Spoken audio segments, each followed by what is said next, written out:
আমি দুইটা বংশের নাম বাংলাদেশে বলছি, বঙ্গবন্ধুর একটা, জিয়াউর রহমানের একটা, দুইটা নাম বললাম। বলেন তো বাংলাদেশে বঙ্গবন্ধুকেও মেরে ফেলা হয়েছে, জিয়াউর রহমানকেও মেরে ফেলা হয়েছে কি? অথচ বঙ্গবন্ধুর নাম আজ পর্যন্ত কোন মানুষ উচ্চারণ করার সময় আমি অন্তত শুনিনি যে বলে শহীদ শেখ মুজিবুর রহমান, আমি শুনিনি। কিন্তু জিয়াউর রহমানের নাম কেউ উচ্চারণ করলে আগেই বলে শহীদ জিয়া। আরাফাতের পাশে নামিমা মসজিদ আছে, নামিরা। এই মসজিদে আমি 16 সালে যখন হজে গিয়েছিলাম, দেখি কাবার ইমাম খুতবা দিচ্ছে, শহীদ জিয়াউর রহমান মিন বাংলাদেশ। এই শব্দটা আমার আজও মনে আছে। উনি এই জন্য দোয়াটা করেছিলেন কারণ ওই সময় প্রচন্ড গরম ছিল, আর যে ময়দানে হাজিরা লক্ষ লক্ষ হাজিরা আশ্রয় নেয় যে গাছের নিচে, ওই গাছের নাম জিয়া গাছ, বাংলাদেশে আমরা নিম গাছ বলি। এই নিম গাছটা উনি লাগিয়ে দিয়েছিলেন, লক্ষ লক্ষ হাজি ওখানে যে আশ্রয় পায়, একটু ছায়া পেলে কি আরাম যে লাগে আমি নিজে তো টের পেয়েছি। কাবার ইমাম আমার মনে হয় ওই দিকে ইঙ্গিত করে শহীদ জিয়াউর রহমান এই লোকটার নামে কাবার ওই মসজিদের নামে রাইতে দোয়া করছিলেন নাম ধরে। শহীদের শব্দটাকে আপনি যাই তাই মনে করেন, কাবার ইমামের মুখ দিয়ে শব্দটা এমনি উচ্চারণ আল্লাহ করে দেয়নি, কারণ শহীদ এই শব্দটা এত দামি, যদি কেউ শহীদ হয় তাকে আপনি মরে গেছে বলতে পারবেন না। কেউ যদি শহীদ হয় তাকে যদি বলেন যে মরে গেছে, কোরআনে কারিম একেবারে স্পষ্ট নিষেধ। সূরা বাকারা প্রথম নাম্বার না, সূরা বাকারার 2 নাম্বার পারার 2 নাম্বার পৃষ্ঠার 12 নাম্বার লাইনের 154 নাম্বার আয়াতে আছে, ওয়ালা তাকুলু লিমা ইয়াকতালু ফি সাবিলিল্লাহি আমওয়াত বাল আহইয়াউ ওয়ালাকিন লা তাশউরুন। রব্বুল আলামিন বলেন, যারা আমি আল্লাহর জন্য শহীদ হয়, যাদেরকে শহীদ করা হয়েছে, দুইটা শব্দ বললাম, যারা আল্লাহর জন্য শহীদ হয় আর যাদেরকে শহীদ করা হয়েছে, এই মানুষকে তোমরা জীবনেও কোনোদিন মরে গেছে কথা বলবা না, মৃত বলবা না, কারণ তারা জীবিত কিন্তু তোমরা টের পাও না। কে বলছেন? মুখ দিয়ে মানুষ কথা বলে, এই জন্য আল্লাহ মুখের উপরে নোটিশ দিয়েছেন। মুখের পরে আর একটা জায়গা আছে, কোনটা? অন্তর। অন্তরে যেন কেউ ধারণাও না করে যে মরে গেছে লোকটা, না। ওয়ালা তাহসাবান্নাল্লাযীনা কুতিলু ফি সাবিলিল্লাহি আমওয়াতা বাল আহইয়াউন ইনদা রাব্বিহিম ইরসাকুন। এটা সূরা আলে ইমরানে আছে, 4 নাম্বার পারা 11 নাম্বার পৃষ্ঠা 9 নাম্বার লাইনের 169 নাম্বার আয়াতে আছে। তাফসিরে ফি জিলালিল কোরআনে পাবেন। আল্লাহ বলেন, ধারণাও করবি না, মুখে তো বলবি না, ধারণাও করবি না অন্তর দিয়ে যে যারা আমি আল্লাহর জন্য মারা গেছে, শহীদ হয়েছে, যে বলবি না যে মরে গেছে। না, যারা শহীদ হয় এরা মরে না, এরা জীবিত, এরা আমি আল্লাহর কাছে খাই। সুবহানাল্লাহ বলতে পারেন না? বলেন তো, ঘুমিয়ে থাকলে খাওয়া লাগে? বলেন না কেন? জেগে থাকলে? আরো জোরে বলেন। খেলে মানুষের রক্ত, গোশত, চর্বি এগুলো তৈরি হয়। এই জন্য শহীদ যারা, এরা যেহেতু মরে না, জিন্দা, জীবিত, ওরা কিয়ামত পর্যন্ত আল্লাহ নিজে ওদেরকে কুদরতের খাবার খাওয়াবেন। 2টা পরিবারের নাম বললাম, 2টা পরিবারই বাংলাদেশের। একটাকে মানুষ আজ ফ্যাসিস্ট বলে জানে, আর একটাকে আজ মানুষ বাংলাদেশে মাজলুম পরিবার বলে জানে। এমন মাজলুম ছিল, আপনি তাকান, মারা গেছে লোকটা কতদিন আগে, শহীদ হয়ে গেছে, তাকে শহীদ করা হয়েছে। তার বিধবা স্ত্রীকে এক কাপড়ে পর্যন্ত অনেকে হিংসার বশবর্তী হয়ে বাড়ি থেকে বের করে দিয়েছে। তার একটা ছেলেকে যন্ত্রণা দিয়ে মেরেই ফেলেছে, আর একটাকে তো প্রবাসেই পাঠিয়েছে, নির্বাসনে আছে। এই জন্য মাজলুম যারা এই পৃথিবীতে, তাদের প্রতি সৃষ্টি জগৎ একটা আলাদা ভালোবাসা আল্লাহ তৈরি করে দেয়। এই দুই পরিবার আপনি স্বামী, বাকি পরিবারের কথাগুলো বাদই দিলাম, এই দুই পরিবার আপনি সামনে রাখেন আর বাংলার 18 কোটি জনগণকে সামনে রাখেন। আমার মনে হয় 100 জনের 96 জন অন্তত এই মাজলুম পরিবারটার প্রতি তাদের আসক্তি পেশ করবে, ভালোবাসা, মহাব্বত, মায়া, এইটা আগ্রহ পেশ করবে। আর 100 জনের হয়তো 4 জন হয়তো ওই পরিবারকে বলবে না, এইভাবে মারা ঠিক হয়নি, অন্যভাবে মারার দরকার ছিল।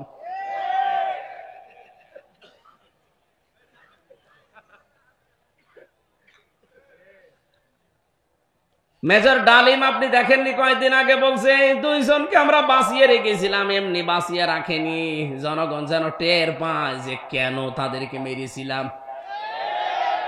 আমি কি বেশি বলে ফেললাম? এই 2 জনকে যদি ওই সময় আল্লাহর কাছে পাঠিয়ে দিত তাহলে এই 2732 জন মানুষ মরে যেত না, 2780 জন মানুষ হাসপাতালের বেডে কাতরাইতো না। এই কথা বলছে না কেন? কত মানুষকে গুম করা, খুন করা, বিশেষ করে আয়না ঘরে রাখার মতো এই দৃশ্য পৃথিবী দেখতো না। আমি নিজেও 10 দিন ছিলাম আয়না ঘরে, মিনি ছোটটাই, বড়টাই আমাকে নিয়ে যায়নি। আমি ছোটটাই টের পেয়েছি যে কি আযাব দেয়। ছোটটায় যদি অবস্থা হয় তো বড়টায় কি হয় আপনি নিজেই বলেন। আপনি যে বলেন যে কি হয়েছে যে আপার পালিয়ে যাওয়া লাগলো, আরে ভাই আপনার উপর তো হয়নি, যদি 100 ভাগের 1 ভাগও হয়তো আপনার উপরে, আপনি টের পেতেন। আপনি তো ছিলেন শুধু মাল কামানোর ধান্দায়, আগে কি সুন্দর মাল কামাইতাম। আমি এখান থেকে 27টা বিষয় পেয়েছি তাফসিরে। কোন মাজলুম যদি সত্যি, কোন মানুষ যদি মাজলুম হয়ে যায়, রব্বুল আলামিন এই তথ্যটা সূরা মারিয়াম 16 নম্বর পারা 11 নম্বর পৃষ্ঠার 1ম নম্বর লাইনে 96 নম্বর আয়াতে পাবেন। ইন্নাল্লাযীনা আমানু ওয়া আমিলুস সালিহাতি সায়াজআলু লাহুমুর রাহমানু বুদ্দা। বলেন আল্লাহু আকবার। যেহেতু আমার তাফসিরের বিষয় না, আমি যেখানে পড়েছিলাম ওখান থেকে বার আরম্ভ করছি। আজকে এই 15টা জিনিস কিন্তু নিয়ে যাওয়া লাগবে। 6টা জিনিসের উপরে আল্লাহ বলেন তামাম দুনিয়ার মানুষের আমি আসক্তি তৈরি করে দিয়েছি, ভালোবাসা, মহাব্বত, আকর্ষণ, সুশোভন। এখান থেকে যদি মানুষ কন্ট্রোল করতে পারে এই 6টা বিষয়কে, আপনি এই 6টা বিষয় ছাড়া চলতে পারবেন না। কিন্তু এই 6টা বিষয় পরিমিত ব্যবহার করা লাগবে, তাহলে 3টা পুরস্কার আল্লাহ নিজে দান করবেন। আর আল্লাহ যাদের ওই 3টা পুরস্কার দেবে তাদের এই দুনিয়াতে মরণের আগে 6টা গুণ অর্জন করা লাগবে। কোরআন থেকে জেনে আজকে আমল করা আরম্ভ করবো ইনশাআল্লাহ। 1 নম্বরে মানুষের আকর্ষণ, ভালোবাসা, সুশোভন, আসক্তি। আল্লাহ বলেন প্রথমে আমি তৈরি করে দিলাম স্ত্রীর উপরে। কার উপরে? নবীজি এজন্য আয়াতের ব্যাখ্যা করতে গিয়ে বলেন, এই এদিকে তাকান। আল্লাহর নবী বলেন আমার কাছে তামাম দুনিয়ায় 3টা জিনিস প্রিয়। 1 নম্বরে আমার নিজের স্ত্রী। কার স্ত্রী? আমার নিজের স্ত্রী। আমাদের কাছেও স্ত্রী ভালো লাগে, তবে নিজেরটা বাদ দিয়ে অন্যেরটা। এরকম মানুষ দেশে নেই? এখানে কত আল্লাহর ওলি বসে আছে, পাশের বাড়ির ভাবির সাথে উনি লাইন লাগিয়েছে। বিবাহিত মেয়েদের সাথে যারা লাইন করেন এই মুহূর্তে তওবা করেন, কারণ জীবনও আপনি তার স্বামী ছেড়ে না দিলে বিয়ে করতে পারবেন না, আর সারা জীবন আপনি আফসোস করে মরবেন। এই জন্য যারা বিবাহিত মেয়েদের সাথে লাইনে আছেন, মোবাইল নাম্বার এখনই ডিলিট করা লাগবে। কারা কারা করবেন হাত তোলেন তো দেখি, কার সাথে লাইন আছে আপনার মোবাইলটা দেন। দেন, মুখে দাড়ি নিয়ে লাইন করো না। নাউযুবিল্লাহ। এই কোন ভাবির সাথে লাইন আছে আপনার? না, এখানে অনেকে এরকম আছে, আপনি হাত না তুললেও আমি জানি। পরকীয়া প্রেমে যারা আসক্ত আছেন তাদের 3টা ক্ষতি হবে যা জীবনেও পোষাবে না। 1 নম্বরে চেহারার উজ্জ্বলতা নষ্ট হয়ে যাবে। 2 নম্বরে আপনার রিজিক আল্লাহ কমিয়ে দেবে। 3 নম্বরে মরণের সময় ঈমান পাবেন না, বেঈমান হয়ে মারা যাবেন।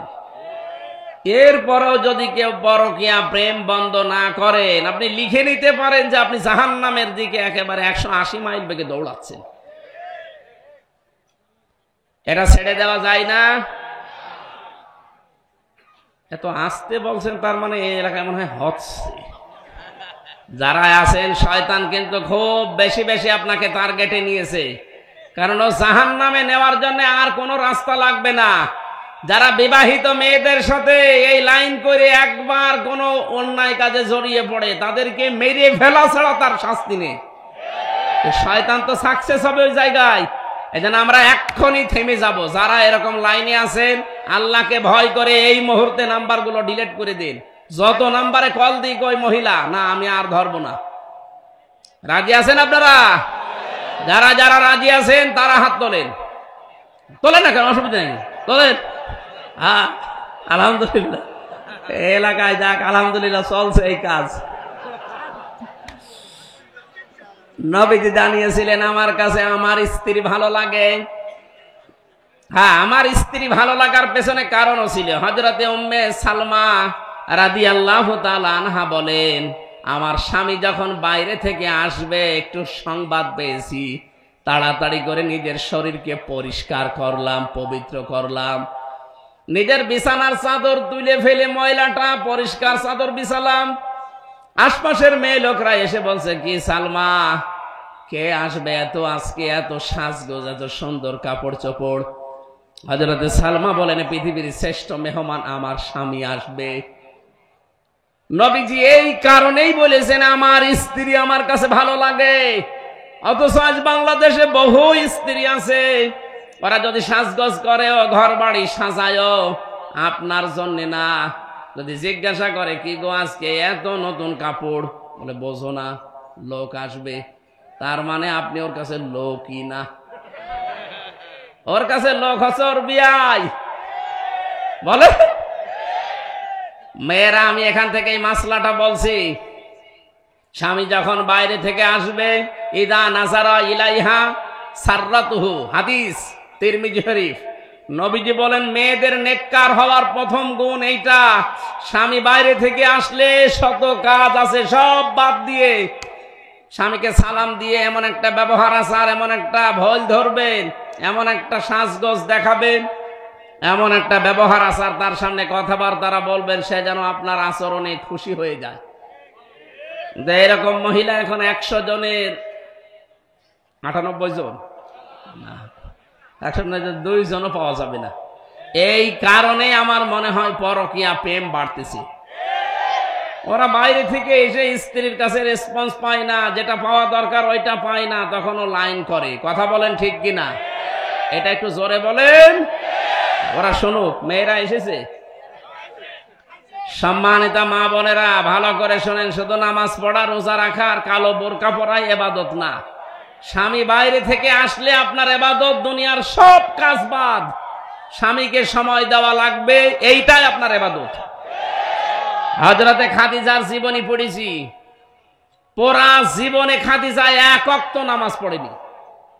যারা এখানে হাদিস কোরআন পড়ে বা পড়ায় জিজ্ঞাসা করেন, জীবনে এক ওয়াক্ত নামাজ পড়েন উনি, একটা রোজা রাখেনি, একটা টাকা যাকাত দেয়নি, একবারও হজ করেনি। কারণ এই বিধানগুলো সব তার ইন্তেকালের পরে। অথচ আল্লাহ নিজে জান্নাতে একটা ঘর বানিয়ে তার জন্য পাঠিয়ে দিয়েছে। জিবরাইলকে বলেছে, এই ঘরটার সুসংবাদ আমার নবীর মাধ্যমে খাদিজাকে জানাও, যে একটা নয়েজ মুক্ত, আওয়াজ মুক্ত একটা ঘর আমি বানিয়েছি, যে ঘরে খাদিজা ছাড়া কেউ যেতে পারবে না। ফেরেশতা জিজ্ঞাসা করে, রব্বুল আলামিন, এই ঘরটার ভেতরে কোনো আওয়াজ নেই, নয়েজ নেই, শুধুমাত্র খাদিজা ছাড়া কেউ যেতে পারবে না, কারণ কি? নবীজি বলেন, আমার খাদিজা, আমার নবী মুহাম্মদ রাসূলুল্লাহ তার স্বামীর জন্য তার ঘরটাকে নয়েজ মুক্ত, আওয়াজ মুক্ত রাখত। আপনিও যদি আপনার স্বামীর জন্য আপনার ঘরটাকে নয়েজ, আওয়াজ মুক্ত রাখতে পারেন, আশা করা যায় খাদিজাতুল কুবরার সাথে আপনিও জান্নাত পাবেন। আর বাইরে থেকে এসে ঘরে ঢুকতে দেরি মনে হয় একটা জাহান্নামে ঢুকলাম, নাকি বেশি বলে ফেললাম? 2 নম্বরে নবীজি বলেন, আমার কাছে ভালো লাগে সুগন্ধি। আমাদের কাছেও সুগন্ধির চাইতে আমার মনে হচ্ছে অনেকের কাছে দুর্গন্ধ ভালো লাগে বেশি। এই জন্যই তো বিড়ি খাই, নাকি এসেলায় বিড়ি নেই? আমি বিড়ির বিরুদ্ধে কিছু বলতে চাই না, কারণ আমি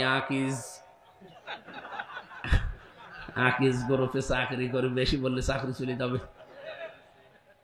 তারপরও আমি স্যারকে বারবার বলেছি এটা ছেড়ে দেন, উনি বলছে আমি চেষ্টা চালাচ্ছি। ও অনেক ছেড়ে দিয়েছে, এখন আর ওনাদের তরফ থেকে বিড়িটা বানানো হচ্ছে না।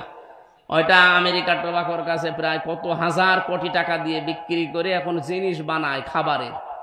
আল্লাহ যেন এই ধারাটা অব্যাহত রাখে। ওনারা এখন চেষ্টা চালাচ্ছে খাবার বানানোর।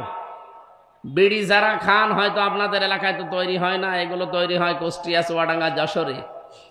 আমরা দেখেছি এই তামাকগুলো যখন রোদে দেয় শোকাতে, কুকুরে বিড়ালে এ পায়খানা করে, প্রসাব করে, ওটা ঝাড়া দিয়ে দিয়ে প্যাকেট করে পাঠিয়ে দেয়। যতই ঝাড়া দেওয়া হয় মশলা কিন্তু লেগেই থাকে। কথা বলছেন না কেন?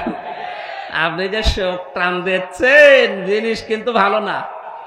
এখানে আমার মনে হয় এটা ছেড়ে দেওয়া ভালো। পৃথিবীর একটাই মাত্র খাবার আছে যার গায়ে লেখা থাকে যে আমাকে খেলে ক্যান্সার হয়, এরকম লেখা নেই। এরপরও যদি কেউ না ছাড়তে পারেন, এটা আপনার ব্যর্থতা। দুর্গন্ধ কোন জিনিস যেন আপনার কাছে না আসে। 3 নম্বরে নবীজি বলেন আমার সবচাইতে বেশি প্রিয় হচ্ছে নামাজ। কি? বাংলার মুসলমানেরা যেহেতু 96% মুসলমান এই দেশে, যেন আমি নামাজের কথা খুব বেশি বলি না, কারণ যে লোকটা নামাজ পড়ে না ও আর মুসলমান থাকে না। কোন মানুষ যদি নামাজ, ফরজ নামাজ ছেড়ে দেয়, আল্লাহ পাক বলেন আমি নিজে ওর দায়িত্ব ছেড়ে দেই। কোন বাবার দায়িত্বে থাকবেন আপনি? কোন নেতার দায়িত্বে থাকবেন আপনি? আল্লাহ যদি আপনার দায়িত্ব ছেড়ে দেয়, আপনি জানেন আপনার পেছনে 19টা ফেরেশতা কাজ করছে। 24 ঘন্টা আপনি যে চলাফেরা করেন, ঘুমান, 19টা ফেরেশতা আপনার পেছনে লেগে আছে আপনাকে সাহায্য করার জন্যে। রব্বুল আলামিন বলেন একদিন যদি বলি যে ওর দায়িত্ব নেওয়ার দরকার নেই, এ দুনিয়ায় আপনি সঠিকভাবে থাকতেও পারবেন না। সে আল্লাহ বলছেন নামাজ যখন বান্দা ছেড়ে দেয়, ফরজ নামাজ বিশেষ করে, আমি আল্লাহ নিজে ওর দায়িত্ব ছেড়ে দেই। যতদিন এই দেশে রাষ্ট্রীয়ভাবে নামাজ কায়েম না হয়, আমরা মুসলিম দাবি করলে জীবন চলে গেলেও নামাজ ছাড়ব না। রাজি আছেন আপনারা? ওয়ামর আহলাকা বিসসালাতি ওয়াসতাবির আলাইহা লা নাসআলুকা রিজকা নাহনু নারযুকুকা ওয়াল আকিবাতু লিত্তাকওয়া। সূরা তাহার 132 নম্বর আয়াতে আছে, আল্লাহ বলেন হে নবী, পরিবারস্থ লোকদেরকে নামাজের আদেশ দেন আর আপনি নিজেও নামাজের পর অটল থাকেন। রিজিক আপনার কাছে আমি চাই না, বরং রিজিক আপনাকে আমি আল্লাহ দান করি। শুভ পরিণাম যারা মুত্তাকি তাদের জন্য অপেক্ষা করছে। কত মানুষ আমরা দোহাই দেয় যে নামাজ পড়বো, কোন সময় কাজ করে শেষ করতে পারি না। আরে ভাই, আপনার চাইতে কাজ হযরতে তালহা ইবনে জুবাইরের কম ছিল না। আপনার তো পোশাক আশাকের অভাব হয় না। তালহার জীবনী পড়লাম, ওনার মাত্র একটা পোশাক ছিল, তারপরেও তিনি ফরজ নামাজ ছেড়ে দেননি। সুবহানাল্লাহ বলতে পারেন না? কিয়ামতে ওনাকে যখন আপনার সামনে দাঁড় করাবে, আপনি লাজবাব হয়ে যাবেন। যারা বলে আমরা সাংসারিক কারণে নামাজ পড়তে পারি না, আল্লাহ তোমাকে সেজদা দিতে পারি নাই, আপনার সাংসারিক কাজ কি বিবি রহিমার চাইতেও বেশি করেন আপনি? যে মানুষগুলো বলে সন্তানাদির যন্ত্রণায় ঝামেলায় নামাজের সময় পায় না, আপনার ছেলে মেয়ে কয়টা? হযরতে ইয়াকুবের সন্তান ছিল 11টা। কয়টা বলেন? আপনি তো তার চাইতে বেশি সন্তানের মালিক। সুতরাং দুনিয়ার কোন দোহাই দিয়ে ফরজ নামাজ বাদ দেওয়া যাবে না। আজকে থেকে এই সিদ্ধান্ত নিয়ে বাড়ি যাবেন, যতদিন অন্তত এদেশে রাষ্ট্রীয়ভাবে নামাজ কায়েম হলে তখন আর ওয়াজ করা লাগবে না, আপনি বাধ্য হবেন নামাজ পড়তে। নামাজ না পড়লে তখন আপনাকে ধরে হয় পিটাবে, নাই 12 বছর জেলে রেখে দেবে, এমনি নামাজ পড়বেন। এই জন্য যতদিন কায়েম না হয়, নিজে এবং পরিবারস্থ লোক, আমার আন্ডারে যারা চলে, এই মানুষগুলোকে আমরা চেষ্টা চালাবো অন্তত ফরজ সেজদা যেন কেউ ছেড়ে না দেন। আল্লাহ আমি সহ যারা আসলাম আমাদেরকে এই হুকুমটা মেনে চলার তৌফিক দাও। 2 নাম্বার পয়েন্টে আল্লাহ জানিয়েছেন আল বানিন, সন্তান আদি এটাও মানুষের আসক্তির কারণ। এটার প্রেমে পড়ে মানুষ যেন আল্লাহর আইন, আল্লাহর বিধান ভুলে না যায়। বহু মানুষ আজ আমরা সন্তান আদিকে সুখে রাখতে গিয়ে তাদের সুখের জন্য খুশির জন্য দুনিয়া কামাই করতে গিয়ে ডান হাত বাম হাত দেখে না, বাবা শাহজালাল সব হালাল করে ফেলে। এখানে একটা শিক্ষা আমাদের জন্য আল্লাহ দিয়েছেন। এদিকে তাকান, আপনি যে সন্তানের সুখের জন্য খুশির জন্য বিশাল সম্পদের পাহাড় গড়লেন, ডান হাত বাম হাত দেখলেন না, আপনি কি মনে করেন আপনি মারা গেলে যে পাপের বোঝা হয়েছে ওটা আপনার সন্তান বহন করবে? এমনকি যে বিশাল সম্পদের পাহাড় তৈরি করে গেলেন গাজীপুরে, আপনি মাত্র 100 বছর পরে এসে দেখেন এই সম্পদে আপনাকে হাত দিতেও দেবে না। আমি নিজে বলছি, আমি আমির হামজা, আমার বাবার নাম রিয়াজউদ্দিন, তার বাবার নাম জাহান আলী, তার বাবার নাম নমাজ আলী। এরপরে আমি আর চিনি না। হ্যাঁ, আমি আর চিনি না, কারণ আমার মনে নেই, আর আমি জানিও না।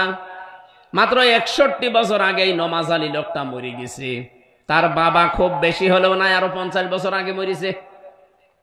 সব মিলে 110 বছর।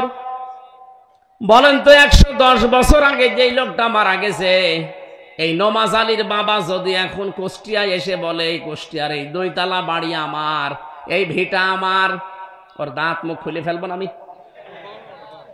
ভণ্ডামি করার জায়গা পান না। কিসের নমাজ আলীর বাপ আপনি? নমাজ আলীকে আমি চিনি না। কথা বলছেন এখন। এই হচ্ছে দুনিয়া।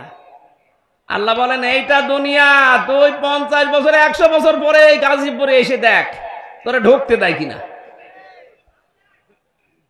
আমি কি বানিয়ে বললাম? এটা 100 বছর পরে এখানে যারা আমরা আছি কেউ থাকবো না, নতুন মানুষ এই জায়গায় জমা হবে সব। ওই সময় যারা আসবো আমরা 100 বছর পরে ফিরে আসলে তারা আমাকে চিনবে না। আপনি যদি বলেন না এই ভিটা আমি বানিয়েছিলাম, এই ব্যবসা বাণিজ্য আমার, আমি ডান হাত বাম হাত দেখিনি, বহু কষ্ট করে কামাই করেছি, আমি আজকে রাতে এখানে থাকবো, আল্লাহর কসম ওই সময় যারা এই গাজীপুরে বাস করবে আপনার ওই বাড়িতে, আপনাকে এই বাড়িতে ঢুকতেও দেবে না। বলবেন না, আপনার যদি থাকার জায়গা না থাকে, মসজিদে রাত থাকেন, সকালে কেটে পড়েন, এ জেলায়ও থাকবেন না, কারণ জেলায় থাকলে আপনি আবার ঝামেলা করবেন। এই কথা বলছেন এখানে রব্বুল আলামিন এইটা বারবার কোরআনে আমাদেরকে স্মরণ করাচ্ছেন। এটা সূরা মুনাফিকে পাবেন, ইয়া আইয়ুহাল্লাযীনা আমানু হাল আদুল্লুকুম লা তুলহিকুম আমওয়ালুকুম ওয়ালা আওলাদুকুম আন যিকিরিল্লাহ।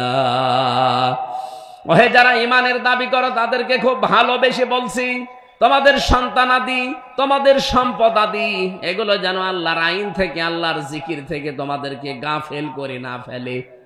আমা ইয়াফআল যালিকা ফাউলাইকা হুমুল খাসিরুন। এরূপ যারাই করবে তারা ক্ষতিগ্রস্ত হবে। কে বলছে? এই আয়াতটা পড়ার পরে আমার নিজের জীবনের সাথে আমি মিলিয়ে দেখি, আমি সহ বহু মানুষ অলরেডি ধরা খেয়ে বসে আছি। এই জন্য এখন থেকেই থেমে যান।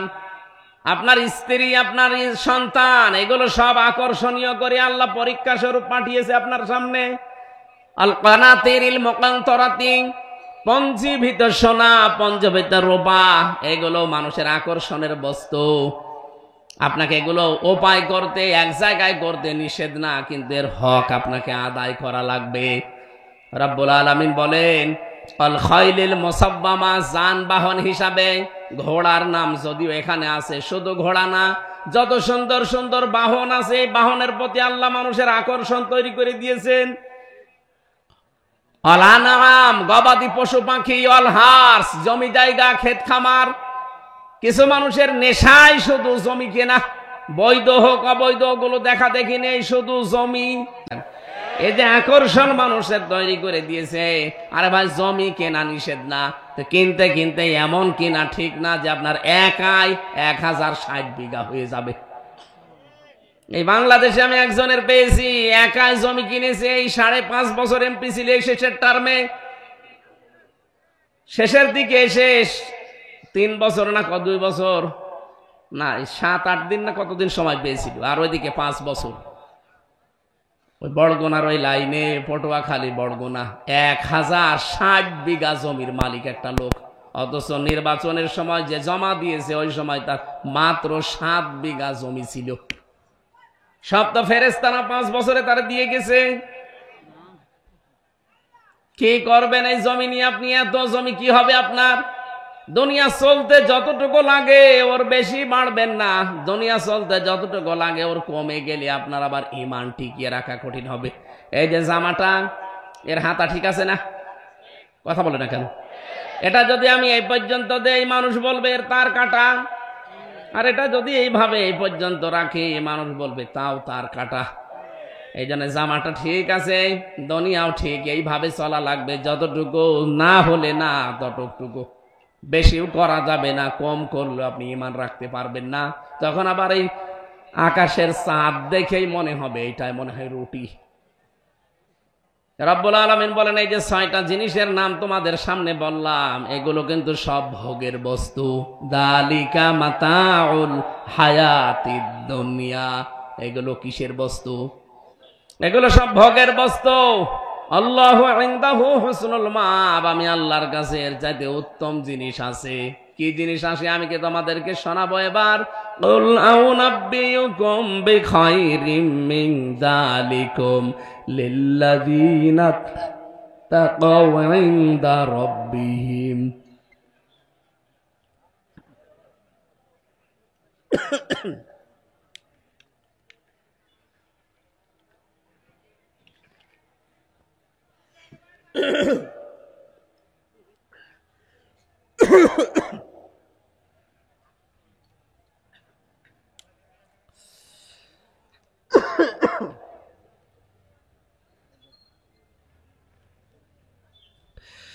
সুবহানাল্লাহ, আলহামদুলিল্লাহ। একটু বাতাস দেন, যা আছে তাই দিয়ে দেন। সুবহানাল্লাহ, আলহামদুলিল্লাহ, লা ইলাহা। সুবহানাল্লাহ, আলহামদুলিল্লাহ, লা ইলাহা ইল্লাল্লাহ, মুহাম্মাদুর রাসূলুল্লাহ। গাজীপুরবাসী, আল্লাহ আয়াতে জানাতে চেয়েছেন, তোমরা যদি এই 6টা জিনিসকে পরিমিত ব্যবহার করতে পারো দুনিয়ায়, আমি তোমাদেরকে এর চাইতে উত্তম জিনিসের সংবাদ শোনালাম। সেটা 1 নম্বরে লিল্লাযীনা তাকাও। দুনিয়া যারা তাকওয়া অর্জন করে, পরহেজগারি অর্জন করে চলতে পারবে, তাদের জন্য আমি একটা বাগান বানালাম। তাজরি মিন তাহতিহাল আনহার, যার তলদেশ দিয়ে নদী আর নহর প্রবাহমান থাকবে। বলেন সুবহানাল্লাহ। আল্লাহ এইটার জন্য আমরা এখন চেষ্টা চালাতে চাই। 2 নম্বরে ওয়াজওয়াজুম মুতাহহারা, পবিত্র স্ত্রী আল্লাহ তোমাদের জন্য রেডি করছেন। রিদওয়ানুম মিনাল্লাহ, 3 নম্বরে আমার আল্লাহ নিজে তোমাদের উপরে রাজি হয়ে যাবেন। এই যে 3টা পুরস্কারের কথা বললাম, একটা বাগান, পবিত্র স্ত্রী আর আল্লাহর সন্তুষ্টি, এটাকে বিশ্বাস হয় না? নেই? বিশ্বাস হয় না? এই দুনিয়ার মতো সর্বনিম্ন যাকে আল্লাহ জান্নাত দান করবেন, এই দুনিয়ার মতো 10 দুনিয়ার সমান। সুতরাং তামাম দুনিয়ায় যে 6টা জিনিসের নাম আল্লাহ বললেন, সত্যি যদি আমরা ব্যবহার পরিমিত এবং সংশোধন হয়ে করতে পারি, এই 3টা পুরস্কার আল্লাহ পাক তাদের জন্য রেডি করে রেখেছেন। আল্লাযীনা ইয়াকুলুনা রাব্বানা ইন্নানা আমান্না ফাগফির লানা যুনুবানা ওয়া কিনা আযাবান নার। এখন এই 3টা পুরস্কার পাওয়ার জন্য মরণের আগে ধরে 6টা গুণ অর্জন করা লাগবে।